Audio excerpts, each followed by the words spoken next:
Hello traders, this is Bhuvaneshwaran. நாளைக்கு Bank-Nifty ஓட expiry.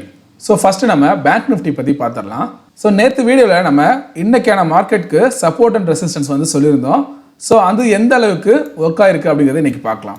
So market வந்து நம்ம என்ன ப்ரெடிக்ட் பண்ணோம் அப்படினு பாத்தீங்கன்னா Gift-Nifty பேஸ் பண்ணி மார்க்கெட் வந்து ஒரு கேப் அப்ல ஓபன் ஆகிறதுக்கு சான்சஸ் இருக்கு அப்படிங்கிற மாதிரி தான் எக்ஸ்பெக்ட் பண்ணோம். பட் ஆனா மார்க்கெட் வந்து ஒரு கேப் டவுன்ல வந்து ஓபன் ஆனுச்சு. கேப் டவுன்ல ஓபன் ஆன மார்க்கெட் பாத்தீங்கன்னா திரும்ப கீழ வந்துச்சு. ஸோ இதுக்கான ஃபர்ஸ்ட் சப்போர்ட் அப்படிங்கிறது வந்து 47,950 வந்து சொல்லியிருந்தோம். மார்க்கெட் இதோட லோ பார்த்தீங்க அப்படின்னா 47,960 வரைக்கும் வந்துட்டு இந்த லோ இது வரைக்கும் வந்துட்டு அதுக்கப்புறம் சப்போர்ட் எடுத்துட்டு மார்க்கெட் வந்து மேலே போக ஆரம்பிச்சிருச்சு. ஸோ நேற்று வீடியோ பார்த்தவங்களுக்கு தெரியும், கடைசியாக இந்த ரேஞ்சை வந்து நம்ம ட்ரா பண்ணியிருந்தோம். இந்த 48,400லேருந்து 280 இதை வந்து கடைசியாக ட்ரா பண்ணியிருந்தோம். ஸோ இதை வந்து என்ன சொன்னோம் அப்படின்னா மார்க்கெட் வந்து கீழே இறங்கினதுக்கு அப்புறம் இந்த இடத்துல ஒரு கன்சல்டேஷன் ஆயிருக்கு. அதுக்கப்புறம் கேப் டவுனில் ஓப்பன் ஆகி மார்க்கெட் கீழே வந்திருக்கு. ஸோ இன்கேஸ் மார்க்கெட் மேலே போனால் கூட இந்த 48,400 தாண்டினா மட்டும்தான் அப்சைட் மூவ்மெண்ட்டுக்கு வந்து போகும் அப்படிங்கிற மாதிரி சொல்லியிருந்தோம். ஸோ அப்போ இந்த ரேஞ்சை வந்து நோட் பண்ணியிருந்தோம். 48,280லேருந்து 48,400 வந்து நோட் பண்ணியிருந்தோம் ரெசிஸ்டன்ஸாக இருக்கும் அப்படின்னு சொல்லிட்டு. ஸோ மார்க்கெட்டோட ஹை பார்த்தீங்க அப்படின்னா இன்றைக்கி எது வரைக்கும் போயிருக்கு அப்படின்னா 48,260 259 வரைக்கும் போயிருக்கு. அதுக்கப்புறம் பார்த்தீங்கன்னா ஒரு செல்லிங் ப்ரெஷர் மார்க்கெட் வந்து நல்லா கீழே வந்துருச்சு. இப்போது நாளைய மார்க்கெட்டுக்கு எது வந்து இமிடியேட் சப்போர்ட் அண்ட் ரெசிஸ்டன்ஸாக இருக்கும் அப்படிங்கிறத பார்க்கலாம். ஆல்ரெடி நம்ம நோட் பண்ணியிருந்தோம் இல்லையா நேற்று. ஸோ இந்த ரேஞ்சை வந்து அப்படியே நீங்கள் நோட் பண்ணிக்கோங்க சரியா. இது வந்து நாளைக்கும் பார்த்தீங்கன்னா mostly support and resistance act ஆகிறது வாய்ப்பு இருக்குது. இருந்தாலும் பார்த்தீங்கன்னா இமிடியேட் ரெசிஸ்டன்ஸ் அப்படிங்கிறது இந்த பாயிண்ட்டை நோட் பண்ணிக்கலாம். ஸோ இந்த ரேஞ்சை வந்து நோட் பண்ணிக்கோங்க. அதாவது 48,200லேருந்து 260 இதுகிட்ட மார்க்கெட் போகிறப்போ பார்த்தீங்கன்னா திரும்ப ஒரு செல்லிங் ப்ரெஷர் வரதுக்கான வாய்ப்பு இருக்குது. இனிமேல் மார்க்கெட் வந்து இந்த ஹையை எப்போ பிரேக் பண்ணுதோ 48,260 எப்போ பிரேக் பண்ணுதோ அப்போ தான் ஃபர்தராக மேலே போகும். ஆனால் அதுக்கு மேலேயும் பார்த்தீங்கன்னா இந்த ரேஞ்ச் இருக்குது. ஸோ நமக்கு ரெசிஸ்டன்ஸ் அப்படிங்கிறது வந்து அடுத்தடுத்து பக்கத்துலேயே இருக்குது. ரெண்டாவது சப்போர்ட்டும் பார்த்தீங்கன்னா கிட்டே இருக்குது. ஸோ இன்றைக்கி என்ன நடந்திருக்கு, மார்க்கெட் கீழே வரும்போது இந்த 47,900 இல்லைனா 48,000 கிட்ட வரப்போ சப்போர்ட் எடுத்துகிட்டு மேலே போயிருக்கு. அதே போல் மேலே போனது 48,250 கிட்ட போனப்போ ரெசிஸ்டன்ஸ் ஆகி கீழே வந்திருக்கு. ஸோ கீழே வந்தால் சப்போர்ட் எடுக்குது, மேலே போனால் ரெசிஸ்டன்ஸாக ஆக்ட் ஆகுது. அப்படி இருக்கிறப்போ நாளைக்கான மார்க்கெட்டை பார்த்தீங்கன்னா திரும்ப இந்த இடத்துல சப்போர்ட் எடுத்துச்சுன்னா அகைன் மேலே போகிறப்போ இந்த 48,200 வரைக்கும் போகிறதுக்கான சான்சஸ் அப்படிங்கிறது இருக்குது. ஸோ இப்போ நான் இந்த மற்ற எல்லா ரெசிஸ்டன்ஸ் அண்ட் சப்போர்ட்டை வந்து நான் கிளியர் பண்ணிடுறேன். உங்களுக்கு கிளியராக நான் வச்சு காமிக்கிறேன் நாளைக்கான மார்க்கெட்டுக்கு இமிடியேட் சப்போர்ட் அண்ட் ரெசிஸ்டன்ஸ் எதுவாக இருக்கும் அப்படின்னு சொல்லிட்டு. ஸோ இப்போ பாருங்கள், நம்ம இதை வந்து இந்த டேவோட ஹை நாளைக்கு மார்க்கெட் சப்போஸ் ஃப்ளாட்டாக ஓப்பன் ஆனிச்சு அப்படின்னா இதுக்கான மெயின் சப்போர்ட், அதாவது இதை இப்போ பிரேக் பண்ணுச்சுன்னு வச்சுக்கோங்களேன், இந்த ரேஞ்சை வந்து இது வரைக்கும் நீங்கள் வந்து வெயிட் பண்ணலாம். அதாவது 47,950 நம்ம ஆல்ரெடி ட்ராப் பண்ணதான் இது வரைக்கும் நீங்கள் வெயிட் பண்ணி பார்க்கலாம். இது வந்து நமக்கு ஃபஸ்ட்டு சப்போர்ட்டாக வாய்ப்பு இருக்குது. அதே போல் நமக்கு மேலே ரெசிஸ்டன்ஸுங்கிறது வந்து ஆல்ரெடி நம்ம ட்ராப் பண்ணது தான் இந்த ரேஞ்ச். ஸோ இது வந்து நமக்கு ரெசிஸ்டன்ஸ். ஸோ இன்கேஸ் மார்க்கெட் மேலே போனால் இதை டச் பண்ணிவிட்டு திரும்ப இந்த இடத்துல ஒரு செல்லிங் கேண்டில் ஃபார்ம் ஆனிச்சு அப்படின்னா திரும்ப ரிவர்சல் ஆகிறதுக்கு வாய்ப்பு அப்படிங்கிறது இருக்குது சரியா. ஸோ நமக்கு ஃபஸ்ட்டு சப்போர்ட் இங்கே இருக்குது. அதுக்கு முன்னாடியே பார்த்தீங்கன்னா இந்த ரேஞ்சை வந்து நோட் பண்ணிக்கோங்க. ஸோ இந்த இடத்துல என்ன ஆயிருக்கு பாருங்களேன், 15 மினிட்ஸ் கேண்டில் நீங்கள் வச்சு பார்க்குறப்ப உங்களுக்கு வந்து ஒரு கிளியரான ஐடியா இல்லை அப்படின்னா நம்ம 5 மினிட்ஸ் கூட சேஞ்ச் பண்ணிக்கலாம். இப்போ இதை நான் 5 மினிட்ஸ்க்கு வந்து சேஞ்ச் பண்ணுறேன். ஸோ நம்ம மார்க்கெட் ஹவர்ஸ்லேயே பார்த்தீங்கன்னா ஒரு ஹெட் அண்ட் ஷோல்டர்ஸ் ஃபார்ம் ஆகிற மாதிரி ஒரு ப்ரெடிக்ஷன் பண்ணோம். இந்த இடத்த பாருங்கள். ஸோ இது வந்து நமக்கு நெக்லைனு, இந்த ரேஞ்ச் இது நெக்லைனு. ஸோ இதை பார்த்தீங்க அப்படின்னா நமக்கு ஹெட் அண்ட் ஷோல்டர்ஸ் மாதிரி ஃபார்ம் ஆகிருக்கும் இல்லையா. ஸோ நம்ம ஆல்ரெடி சொல்லியிருக்கோம் மார்க்கெட்டுக்கு ஹெட் அண்ட் ஷோல்டர்ஸ் ஃபார்ம் ஆச்சுன்னா நம்மளோட அந்த டார்கெட்டுங்கிறது எப்படி வைப்போம் அப்படின்னா இந்த ஹெட்டையும் இந்த நெக்லைனையும் பார்த்தீங்கன்னா மெஷர் பண்ணி அதை வந்து டார்கெட்டாக ஃபிக்ஸ் பண்ணுவோம். ஸோ இப்போ கரெக்டாக பாருங்கள், நமக்கு இந்த இடம் வரைக்கும் வந்திருக்கு. அப்போ நம்ம டார்கெட்டுங்கிறது வந்து இது வரைக்கும் ரீச் ஆகிருக்கும். கரெக்டான அந்த ப்ரைஸ் அப்படிங்கிறது வந்து வந்திருக்கு கிளியராக. சரி, இப்போது இதை விட்டுருவோம். அப்போது நமக்கு இந்த இடத்துல என்ன ஆயிருக்கு அப்படின்னா அந்த ஹெட் அண்ட் ஷோல்டர்ஸோட அந்த நெக்லைன் வந்து இந்த இடத்துல பிரேக் ஆகிருக்கு இல்லையா. இதுக்கு முன்னாடி ஒவ்வொரு டைமும் இந்த இடத்துல சப்போர்ட் எடுத்தது இந்த இடத்துல சப்போர்ட் பிரேக் ஆகி மேலே போக ட்ரை பண்ணுச்சு. ஆனால் பார்த்தீங்கன்னா இதுக்கு மேலே பெருசாக க்ளோசிங் வைக்க முடியல. ஓகேவா, கிளியராக. ஸோ இந்த மாதிரி இப்படி இல்லை, இந்த லெவல் வச்சுக்கோங்க. இதுக்கு மேலே க்ளோசிங் அப்படிங்கிறது வைக்க முடியல. இந்த ரேஞ்ச் அப்படிங்கிறது பார்த்தீங்கன்னா 48,120 சரியா. அப்போது மார்க்கெட் இன்கேஸ் மேலே ஏறினா கூட இந்த 120 பிரேக் பண்ணி மேலே போகணும். அப்போ தான் பார்த்தீங்கன்னா திரும்ப அப்சைடுக்கு போகும். அப்போது நமக்கான இமிடியேட் ரெசிஸ்டன்ஸ் எதுவாக இருக்கும் அப்படின்னு பார்த்தீங்கன்னா இந்த 48,125 வந்து நம்ம இமிடியேட் ரெசிஸ்டன்ஸாக வச்சுக்கலாம். கிளியராக நம்ம அதுக்கான ரீசன் சொல்லியாச்சு. ஏன்னா ஒவ்வொரு டைமும் இங்கே வந்து சப்போர்ட் எடுத்துச்சு மார்க்கெட்டு. அந்த சப்போர்ட்டை இது வந்து பிரேக் பண்ணிடுச்சு. அதுக்கப்புறம் ரீடெஸ்ட் பண்ண மேலே போணுச்சு. அதுக்கப்புறம் பார்த்தீங்கன்னா ஒரு நல்ல ஃபால். சரிங்களா? அப்போ இன்கேஸ் மார்க்கெட் மேலே ஏறினா கூட இந்த லைனை ஃபஸ்ட்டு பிரேக் பண்ணால் தான் ஃபர்தராக மேலேயே போகும். கிளியரா? ஸோ அதை புரிஞ்சுக்கோங்க. நம்ம ஆல்ரெடி சொன்ன மாதிரி இதை பிரேக் பண்ணால் கூட அடுத்தது பார்த்தீங்கன்னா இந்த இடம் 48,200லேருந்து 260 இது வந்து இதுக்கான அடுத்த ரெசிஸ்டன்ஸாக இருக்கும். சரி, நமக்கான ஃபஸ்ட்டு சப்போர்ட் அப்படிங்கிறது வந்து 47,950 சொல்லிட்டோம். ஸோ இதுக்கான அடுத்த சப்போர்ட் எதுவாக இருக்கும் அப்படின்னு பார்த்தீங்கன்னா இங்கே கீழே இந்த ரேஞ்சை வந்து நீங்கள் நோட் பண்ணிக்கலாம். ஸோ இதுக்கிட்ட ஸோ அடுத்ததாக இந்த சப்போர்ட் 47,770லேருந்து 47,840. ஏன்னா மார்க்கெட் வந்து பார்த்தீங்கன்னா திரும்ப கீழே இறங்கினப்போ இந்த இடத்துல சப்போர்ட் எடுத்துகிட்டு அதுக்கப்புறம் பார்த்தீங்கன்னா மேலே போயிருக்கு. சரியா? So in case market first 47,950 break பண்ணிச்சு அப்படின்னா அடுத்தது 47,770 இல்லைனா 800 இந்த ரேஞ்ச் வரைக்கும் வரதுக்கான சான்சஸ் அப்படிங்கிறது இருக்குது. சரியா? ஸோ இப்போது இந்த லெவல்ஸ்லாம் நீங்கள் ப்ராப்பராக நோட் பண்ணிக்கோங்க. இதுதான் நாளைக்கு மார்க்கெட்டுக்கான இமிடியேட் சப்போர்ட் அண்ட் ரெசிஸ்டன்ஸாக ஒர்க் ஆகிறதுக்கான வாய்ப்பு இருக்குது. கிளியரா? சரி, நெக்ஸ்ட்டு நம்ம சிபிஆர் இதில் வந்து பிளாட் பண்ணி பார்க்கலாம். ஸோ நான் இப்போ பார்த்தீங்க அப்படின்னா வீக்லி சிபிஆரை வந்து பிளாட் பண்ணியிருக்கேன். ஸோ இந்த இடத்துல பார்த்தீங்கன்னா மார்க்கெட் ஓப்பன் ஆனது வீக்லி சிபிஆருக்கு மேலே தான் ஓப்பன் ஆனிச்சு. நல்லா மேலே போனது, திரும்ப கீழே வந்தப்போ அகைன் இந்த இடத்துல சப்போர்ட் எடுத்திருக்கு. மார்க்கெட் திரும்ப மேலே போணுச்சு, திரும்ப கீழே வரப்போ இந்த இடத்துல பார்த்தீங்கன்னா முடிஞ்சிருக்கு. இந்த இடத்துல பார்த்தீங்கன்னா திரும்பவும் இங்கே சப்போர்ட் எடுக்க ட்ரை பண்ணியிருக்கு. கரெக்டாக 3 மணிக்கு நடந்த அந்த கேண்டில் பாருங்கள். ஸோ இந்த இடத்துல சப்போர்ட் எடுக்க ட்ரை பண்ணியிருக்கு. அகைன் பார்த்தீங்கன்னா கீழே ஃபால் ஆகிருக்கு. சரி, நாளைக்கு மார்க்கெட் இதுக்கு கீழே ஓப்பன் ஆனிச்சு, இதுக்கு கீழே ட்ரேட் ஆக ஆரம்பிச்சிது அப்படின்னா அடுத்த சப்போர்ட் அப்படிங்கிறது வந்து எந்த இடத்துல இருக்குது? நமக்கு சென்ட்ரல் சிபிஆர், அதாவது நம்ம இந்த மார்க் பண்ணோம் இல்லையா அந்த ரேஞ்சு கிட்ட இருக்குது. அதாவது இது வந்து பார்த்தீங்கன்னா 47,800 கிட்ட இருக்குது. நம்ம ரேஞ்ச் வந்து 47,770க்கும் 840யும் இந்த ரேஞ்சாக வந்து ட்ராப் பண்ணியிருந்தோம். ரெண்டுத்துக்கும் சென்டரில் பார்த்தீங்க அப்படின்னா வீக்லி சிபிஆரோட சென்ட்ரல் சிபிஆர் அப்படிங்கிறது வந்து இருக்குது. சரியா? ஸோ இன்கேஸ் மார்க்கெட் கீழே வந்தால் கூட நாளைக்கு இதுக்கிட்ட சப்போர்ட் எடுக்காமல் ஒரு நல்ல பிரேக் வைக்கிது அப்படின்னா ஃபர்தராக இந்த 47,800 வரைக்கும் வரதுக்கான சான்சஸ் இருக்குது. ஸோ இதை வந்து ப்ராப்பராக நோட் பண்ணிக்கோங்க.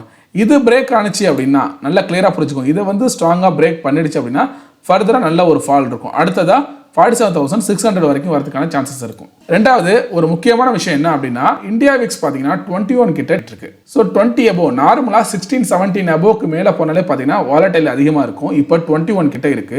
அப்போ மார்க்கெட் வந்து அதிகமான வாலட்டைலாக இருக்கிறதுக்கான சான்சஸ் இருக்கு.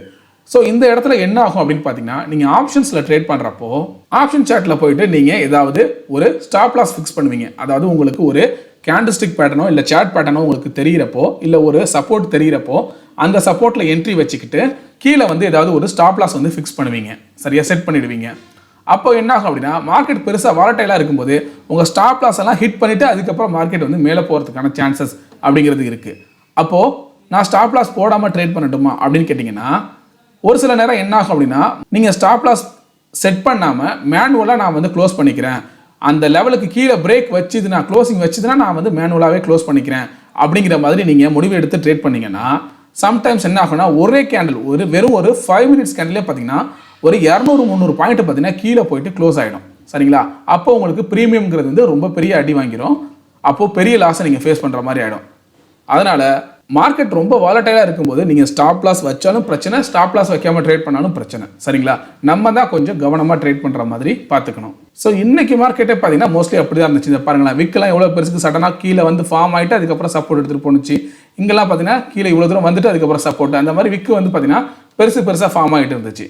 ஸோ அந்த மாதிரியான இடத்துல பார்த்தீங்கன்னா மோஸ்ட்லி ஸ்டாப் லாஸ் ஹிட் ஆகிறதுக்கான சான்சஸ் அப்படிங்கிறது வந்து இருக்கும். ஏன்னா சும்மா இருக்குமே அப்படிங்கிறதுக்காக போய் லாஸ் பண்ணிடக்கூடாது. சரியா? நமக்கான ப்ராப்பரான ஆப்பர்ச்சுனிட்டி கிடைக்கிறப்ப மட்டும்தான் நம்ம ட்ரேட் பண்ணணும். அந்த ட்ரேடில் நீங்கள் ப்ராப்பராக எடுத்து அது வந்து உங்களுக்கு அகென்ஸ்டாக போனால் பரவாயில்ல. சரியா? மார்க்கெட்டோட கண்டிஷன் வந்து சடனாக சேஞ்ச் ஆகி நீங்கள் ப்ராப்பராக அனலிசிஸ் பண்ணி ட்ரேட் பண்ணுறீங்க, இருந்தாலும் அந்த ட்ரேட் உங்களுக்கு அகென்ஸ்டாக போயிடுச்சு அப்படிங்கிறது வந்து பரவாயில்ல. சரியா? ஏன்னா மார்க்கெட் அப்படிங்கிறதே பார்த்தீங்கன்னா ஒரு ப்ராபபிலிட்டி கேம். நமக்கு ப்ராஃபிட்டும் வரும் லாஸும் வரும். ஆனால் ப்ராஃபிட் வரப்போ ஒரு நல்ல ப்ராஃபிட் பண்ணணும், லாஸ் வரப்போ கம்மியான லாஸாக நம்ம குறைச்சிக்கணும். சரிங்களா?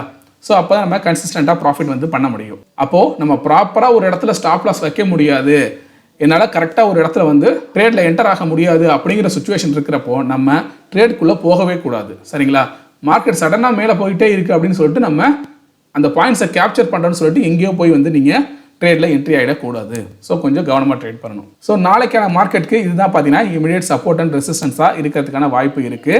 நம்ம வீக்லி சிபிஆரையும் வச்சு பார்த்தாச்சு. அதே போல் மந்த்லி சிபிஆருக்கு இதை வந்து சேஞ்ச் பண்ணி பார்க்கலாம். ஸோ இப்போ நான் பார்த்தீங்கன்னா மந்த்லி சிபிஆர் வந்து பிளாட் பண்ணியிருக்கேன். இந்த இடத்துல பார்த்தீங்க அப்படின்னா மார்க்கெட் வந்து இந்த பாட்டம் சென்ட்ரல் பாயிண்ட் வரைக்கும் போயிட்டு நம்ம ஆல்ரெடி நேற்று சொன்ன மாதிரி தான் பாட்டம் சென்ட்ரல் பாயிண்ட் வரைக்கும் போயிட்டு அகைன் பார்த்தீங்கன்னா ரிவர்சலாக ட்ரை பண்ணுது சரியா. அப்போது இது வந்து நமக்கு ரெசிஸ்டன்ஸாக ஆக்ட் ஆகுது. திரும்ப மார்க்கெட் வந்து ஃபால் ஆனிச்சு அப்படின்னா இந்த மாதம் இந்த சப்போர்ட் வரைக்கும் கூட வரலாம். ஆனால் ஆல்ரெடி மார்க்கெட் வந்து கொஞ்சம் கீழேருந்து பார்த்தீங்கன்னா அப் ட்ரெண்டுக்கு தான் போயிட்டுருக்கு. ஹையர் ஹை ஹையர் லோஸ் வந்து தான் ஃபார்ம் ஆகிட்டு இருக்கு. இன்னும் எந்த ஸ்விங்கோட லோவையும் வந்து பிரேக் பண்ணல மார்க்கெட் சரிங்களா. அப்போ மார்க்கெட் வந்து டவுன் ட்ரெண்டுக்கு திரும்பணும் அப்படின்னா இந்த ரேஞ்சை வந்து பிரேக் பண்ணணும். இந்த எடுத்த இந்த ஸ்விங் இருக்குது பார்த்தீங்களா, இந்த லோ வந்து பிரேக் பண்ணி புதுசாக ஒரு லோ வச்சா மட்டும்தான் மார்க்கெட் திரும்ப வந்து டவுன் ட்ரெண்டுக்கு திரும்பும். அது வரைக்கும் பார்த்தீங்கன்னா எங்கே வேணாலும் கரெக்ஷன் ஆகலாம். மார்க்கெட் இவ்வளோ தூரம் ஃபால் ஆகிட்டு கூட அதுக்கப்புறம் கரெக்ஷன் ஆகலாம். ஏன்னா இந்த இடத்துலலாம் பார்த்தீங்கன்னா நல்ல ஒரு கேப்ஸ் அப்படிங்கிறது வந்து இருக்குது. ஸோ நம்ம அந்த ஃபேர்வெல் கேப் வந்து பார்த்துருப்போம் இல்லையா. ஸோ அது மாதிரி இந்த இடத்துலலாம் நிறைய கேப்ஸ்லாம் இருக்குது. ஸோ இதை ஃபில் பண்ண கூட மார்க்கெட் கீழே வரலாம் சரிங்களா. அது இந்த நாளைக்கோ இல்லை அடுத்த வாரமோ கூட வரலாம்.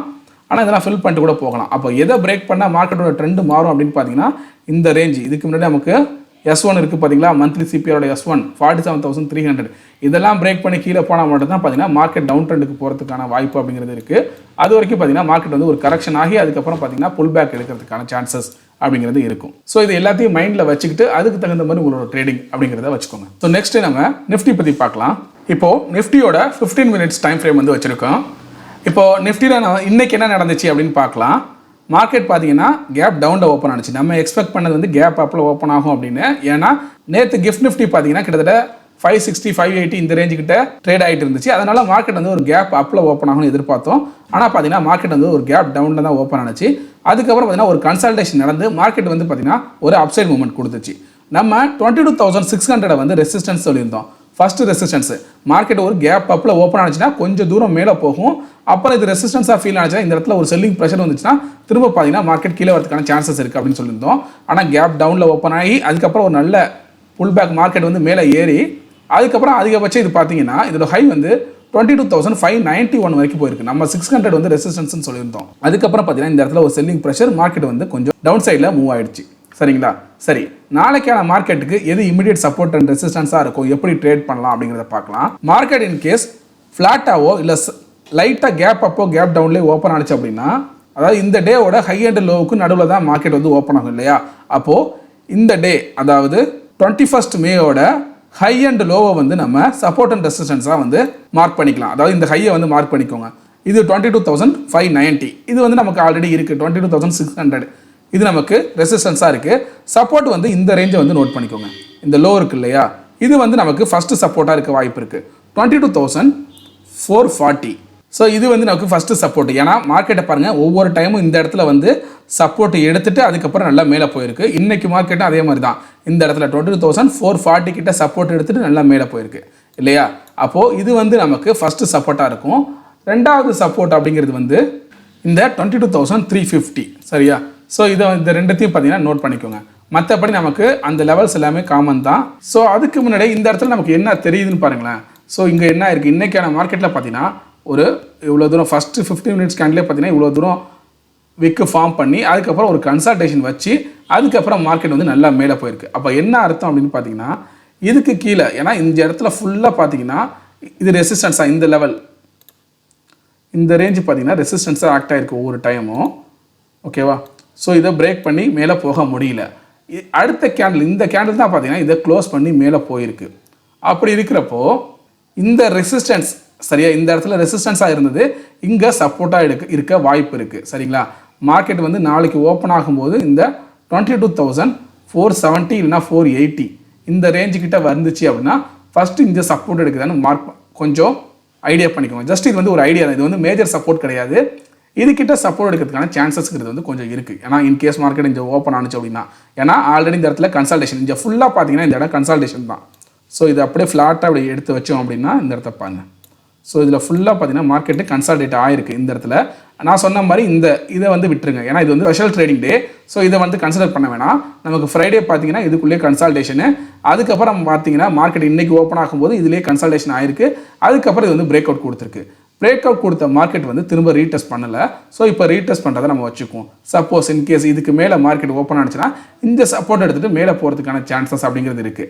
இல்லை இதுக்கு கீழே பிரேக்கிங் வச்சிருச்சு அப்படின்னா திரும்ப இந்த ரேஞ்சுக்குள்ளே வந்துடும். அப்புறம் இதை பிரேக் பண்ணுறப்போ திரும்ப கீழே ஃபால் ஆகும் சரியா. இந்த ஐடியாவையும் கொஞ்சம் புரிஞ்சுக்கோங்க. இந்த லெவல் அப்படிங்கிறது வந்து 22,485 கிட்ட இருக்குது சரியா. இதை வந்து மார்க் பண்ணிக்கோங்க ஸோ இந்த மாதிரி அனாலிசிஸ் பண்ணுறப்போ அந்த இதுக்கு பின்னாடி இருக்கிற ரீசனை புரிஞ்சுக்கிட்டு இந்த இடத்துல யார் பையர் இருப்பாங்களா இல்லை செல்லர் இருப்பாங்களா, இந்த இடம் பிரேக் ஆனிச்சுன்னா யாரோட கண்ட்ரோலுக்கு மார்க்கெட் வரும், அந்த மாதிரி அனாலிசிஸை ப்ராப்பராக பண்ணிவிட்டு அதுக்கு தகுந்த மாதிரி உங்களோட ட்ரேடிங் பிளான் அப்படிங்கிறத வச்சுக்கோங்க. இப்போது அடுத்ததாக நம்ம வீக்லி சிபிஆர் இதில் வந்து பிளாட் பண்ணி பார்க்கலாம். ஸோ வீக்லி சிபிஆர் வச்சு பார்க்குறப்ப பார்த்தீங்கன்னா மார்க்கெட் வந்து சிபிஆருக்கு மேலே தான் ட்ரேட் ஆகிட்டு இருக்கு நிஃப்டி, சரிங்களா. ஸோ வீக்லி சிபிஆர் வந்து இந்த இடத்துல இருக்குது. இன்கேஸ் மார்க்கெட் வந்து கீழே இறங்கினா கூட நமக்கு ஃபஸ்ட்டு சப்போர்ட் இந்த சொல்லியிருக்கோம். அதுக்கு அடுத்தது பார்த்தீங்கன்னா வீக்லி சிபிஆருங்கிறது வந்து 22,400 கிட்ட இருக்குது, சரியா. வீக்லி சிபிஆரோட டாப் செட்டில் பாயிண்ட்ங்கிறது வந்து இந்த ரேஞ்சு கிட்ட இருக்குது. ஸோ மார்க்கெட் ஆல்ரெடி இந்த இடத்துல பார்த்தீங்கன்னா கரெக்ஷனும் ஆயிருக்கு, சரிங்களா. அப்போது 440 கிட்ட ஃபஸ்ட்டு சப்போர்ட் எடுக்க பார்க்கும். அப்படி இல்லை இதை பிரேக் பண்ணால் கூட இந்த ரேஞ்சு கிட்ட 400 இது பார்த்தீங்கன்னா ஒரு அடுத்த சப்போர்ட்டாக கூட இருக்க வாய்ப்பு இருக்குது ஆஸ் பர் சிபிஆர், சரியா. ஸோ இந்த வீக்லி சிபிஆர் நீங்கள் வந்து ப்ராப்பராக நோட் பண்ணிக்கோங்க. ப்ரைஸ் வந்து சிபிஆருக்கு மேலே ட்ரேட் ஆகிட்டு இருக்கனால மோஸ்ட்லி பார்த்தீங்கன்னா அப்சைடு போகிறதுக்கான வாய்ப்பை தான் ட்ரேடர்ஸ் எல்லாருமே பார்த்தீங்கன்னா எக்ஸ்பெக்ட் பண்ணுவாங்க. ஸோ ஒவ்வொரு டைமும் கரெக்ஷன் ஆனிச்சு அப்படின்னா அந்த இடத்துல பை பண்ண தான் ட்ரை பண்ணுவாங்க, சரியா. ஸோ கொஞ்சம் கவனமாக ட்ரேட் பண்ண பாருங்கள். ஸோ இந்த வீடியோ உங்களுக்கு பிடிச்சிச்சுன்னா லைக் பண்ணுங்கள், உங்கள் ஃப்ரெண்ட்ஸ்க்கும் ஷேர் பண்ணுங்கள். உங்களுக்கு ஏதாவது சந்தேகங்கள் இருந்தால் கமெண்ட் பண்ணுங்கள். மறக்காமல் சப்ஸ்கிரைப் பண்ணுங்கள். தேங்க்யூ.